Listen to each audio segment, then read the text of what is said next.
she couldn't tell, but the shamans asked her what you're seeing, and she saw the chiefs around a fire, and maybe there was 12 beings around this fire talking about what was really important now, and that everybody took a stand, and you had to take a stand. And the shamans were saying, what are the tribes' names? And she didn't know. She just said, I don't know, there's a lot. And she then saw, oh, there's a red tribe and a blue tribe. And she thought that was very odd, being indigenous, that they were showing the color red and the color blue. She just said,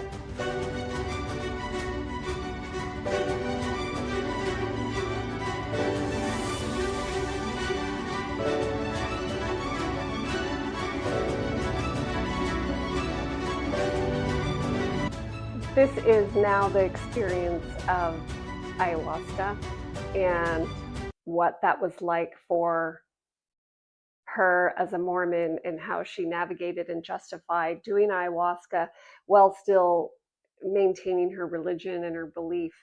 Because the shamans were really good at explaining that it was a root, she decided, okay, we're going to do this. And they presented the ceremony and how everything would go down. In doing that, she always wanted to check in with herself and question, is this going against her religion? Would she disappoint her God? And she wanted to make sure that it wouldn't, but she came to a point where she decided that, yeah, she would do it and it was okay. And all of a sudden she had this thought that she wasn't going to have to drink this medicine or drink this plant. And she didn't know why, but she felt strongly when they would go prepare, they would go up to the house for the night and do the ayahuasca. She told her husband, I don't think I'm going to have to do it. And when they got there, they did go around the table and they tested muscle testing to see how much each person would have to drink. And they tested everybody, and they tested her 3 times and then said, you don't have to drink any. Now, whether that was because she intended it and a fear was in there, or that there was some connection there that she didn't have to do it, both answers are correct.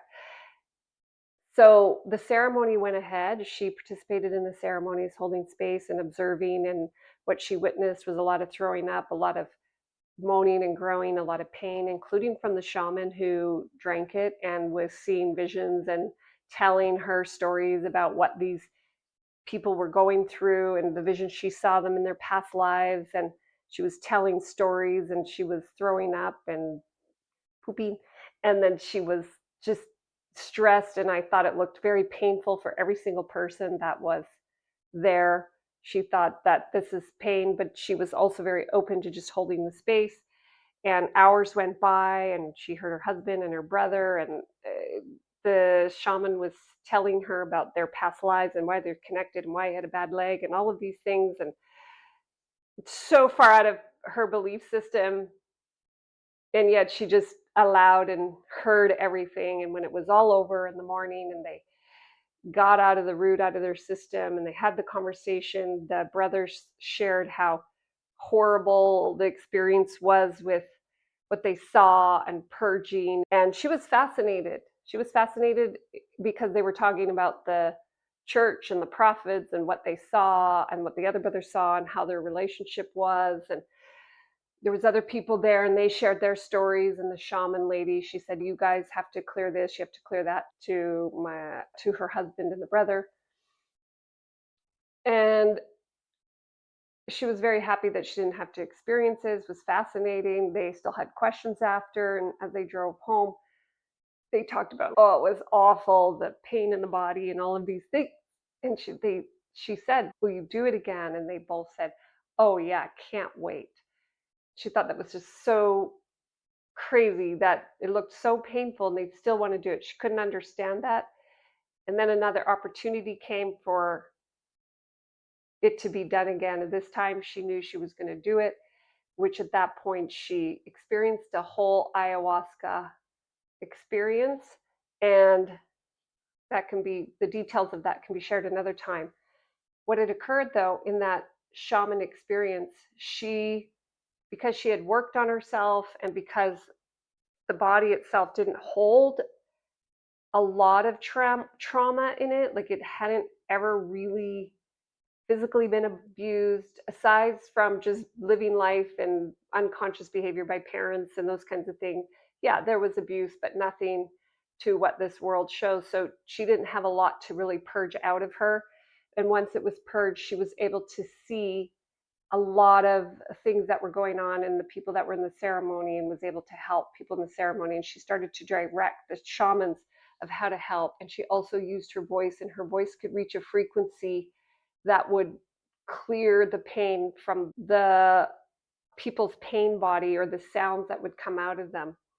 And the shamans just they let her take over the ceremony basically. And by the end of the ceremony, they told her, "Welcome to shamanism." And again, she just accepted it. Like, she would accept these things on one level of knowing that sounds correct, and then not questioning. Just, okay, I did it and now I'm a shaman. I don't know what that means, but okay, that feels correct.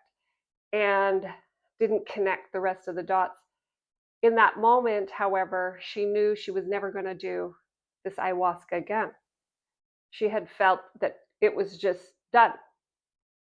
She just didn't need to ever do it again. There was just a level of consciousness or frequency that she felt, now that she's seen it, she could connect to it any time. And she had God, so she didn't need to ever do one of these again. And I can say, as myself here, that has never happened again, and I don't feel a need for ayahuasca, and it's not necessary for this being to do ayahuasca. So in that moment, she's a shaman, and then she has to question her belief, because there was a point in there that she decided to question it. One, she was also indigenous. Her ancestors were Cree Indian, Plains Cree Indian, and her grandparents, great grandparents, came from that lineage. She was adopted out of that lineage into a family that was Canadian, European descent, and was raised as such. So always having this knowledge that she was indigenous, but never given the teachings, that justified her experience with ayahuasca and being a spiritual leader, and also still being part of the Mormon church, because that would be okay and it was justified.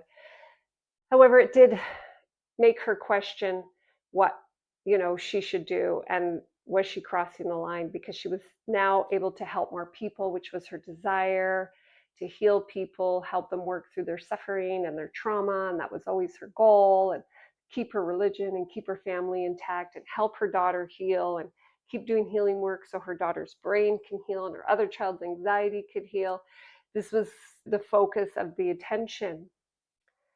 Shortly after the ayahuasca experience, she was at the shaman's house, and unbeknownst to her, they had cooked some pancakes that morning, and they're always cooking everything from scratch. They had cooked it with some THC oil, which for them was perfectly normal. She was there for a business meeting, and they asked her if she wanted to have some pancakes, and she did not, but she decided to have a little tiny piece because they looked so good and everybody was eating. This is a story that I share about her channeling. The information that comes through the channel was very fascinating, and it's part of walking out. The reason I share it is because on a journey to awaken, a lot of people may go through this process as well, where they'll try plant medicine. They're really seeking to get out of their trauma. They're really seeking to get out of their pain. They're really seeking to look at anything in a tool, the fastest way to help them heal. And in our world, there's a lot of plant medicine. You could do psychedelics as well, and the synthetic version of certain things that would help you reach these experiences that would take your mind out of it so you could see what you needed to see and crack your own mind code, so to speak. And a lot of people end up on this journey, whether you're religious and maybe you come out of that and you seek the next spiritual fulfillment and you go through this. And I've seen it a lot. I've seen it still happening. It's happening quite a bit where this has been a way for people to self-realize. Now, I share this because had she not tried to figure out what was going on in this world and with herself by and through helping other people not to suffer, there may not have been such a what looked like a spontaneous walkout. Like you're living your life in this world, you're just doing all the robotic things, the status quo. Generally speaking, you don't just suddenly wake up one morning and realize everything's an illusion and you've been lied to and you're not going to go to church anymore and suddenly you're a different being in the body. There's a pathway to that, and this is the being's pathway to walking out. And I share this channel experience because it was so foreign to her, and yet she allowed it and accepted it because there was a desire inside of her to know the truth about God or to reach understanding while she was still in the body, that she could hold such power to help other people through her healing hands or spirit or prayer, whatever it was. She wanted that. She wanted to know, and she could see in other people that they had this ability. So these shamans had certain abilities. The one shaman was very psychic. She could see things. She would know things. And she was a witness to it. And she wanted that ability within her own self, but still keeping intact with her church, and that making sure this ability would come through God. And these people didn't go to church, but she just thought they have this ability. So if I'm of God, I can learn this too. I can have this. So she had this idea about it. So she continued to nourish that friendship, which she viewed as a friendship and a nurturing from this couple who were, the woman, the psychic shaman, was very mothering, and the man was intelligent and intuitive and did a lot of plants and gardens and herbs and tinctures, and just didn't like what was going on planet Earth and was here to help people heal their bodies. And it aligned with a lot of what they had already known.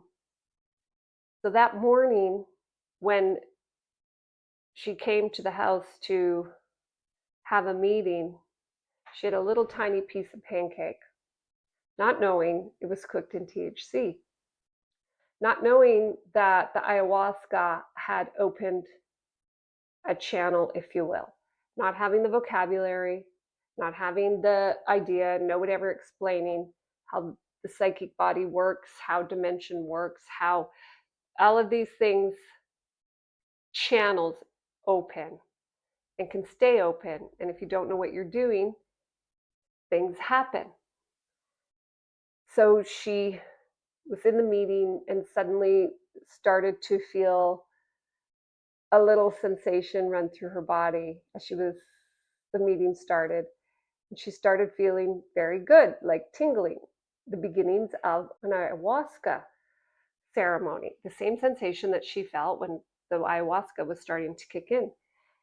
And so, not sure how much time had went by, she had said to the shaman, I just feel very tingly and vibratory, like I feel good, but it's weird. I feel like I don't know what's happening. It feels like I'm in an ayahuasca ceremony.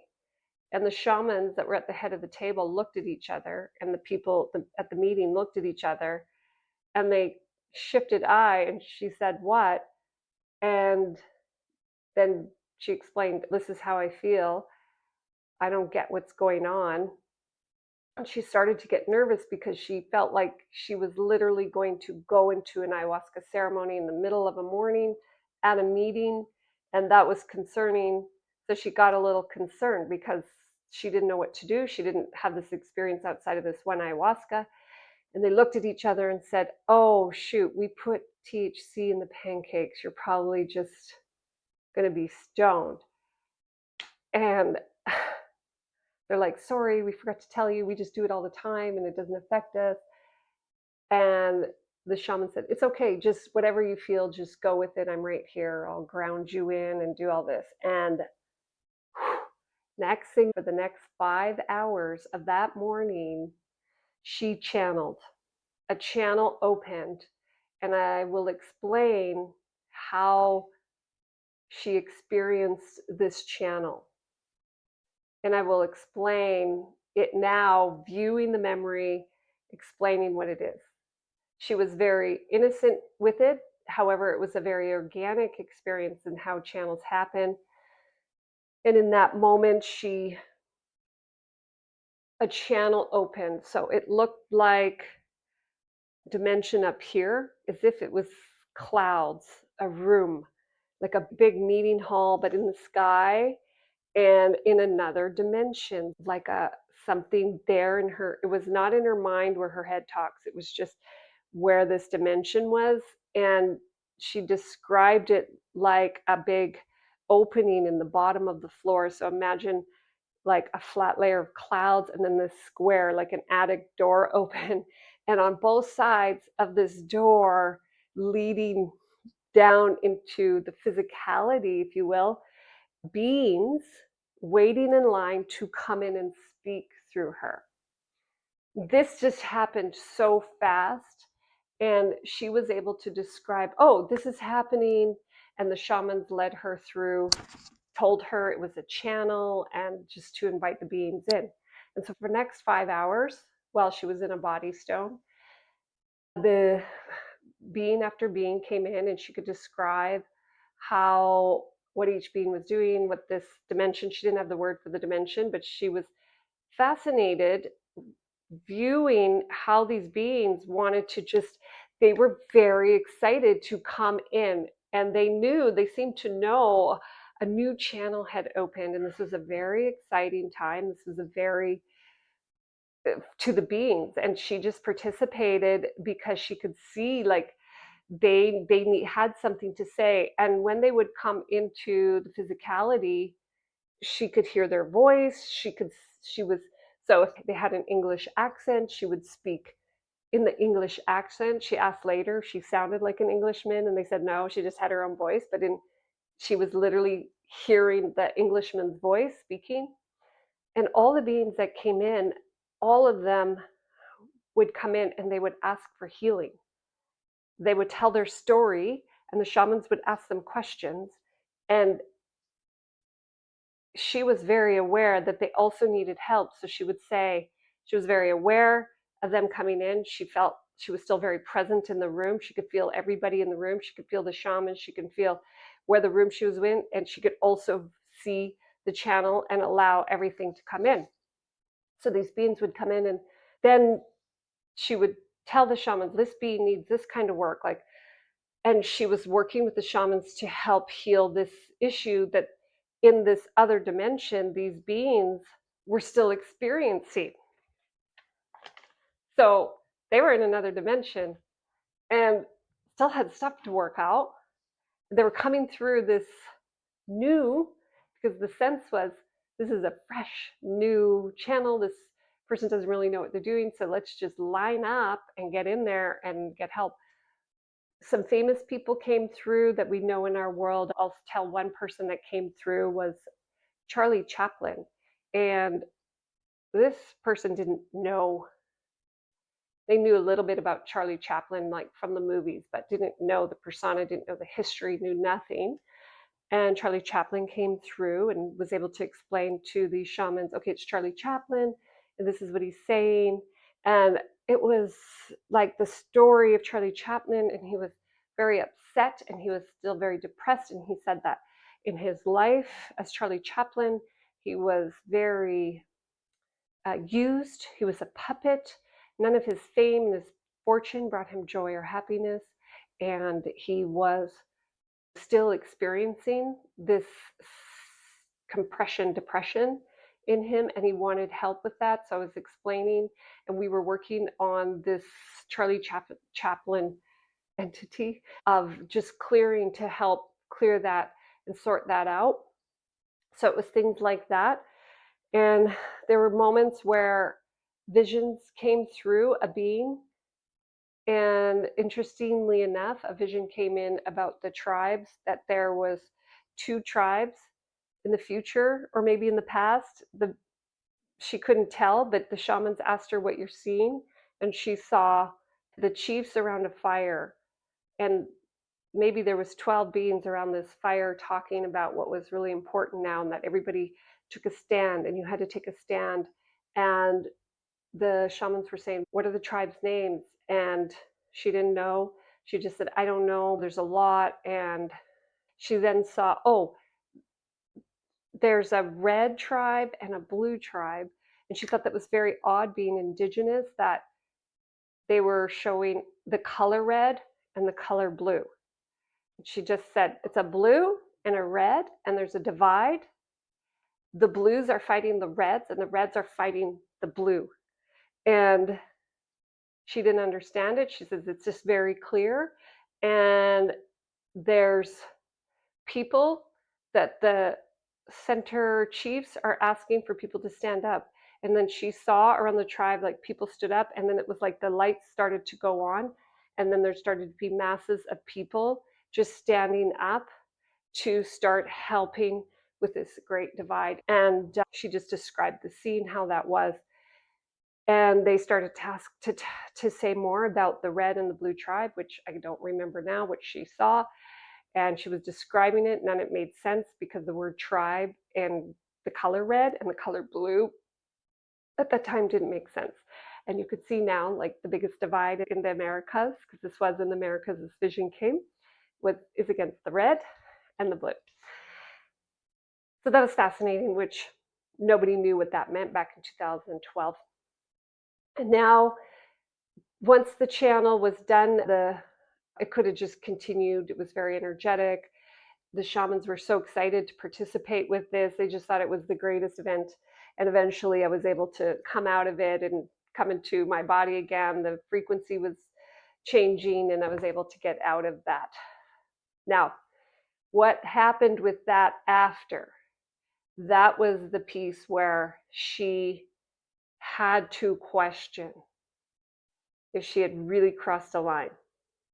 Because channeling now, she knew what channeling was. And beings came in, and this would have been viewed as completely against her religion. And the conflict was in her indigenous understanding of what her ancestors went through, that this was also part of innately inside of her culture, even though she was adopted out of it and not taught it. She felt drawn to the indigenous traditions this way.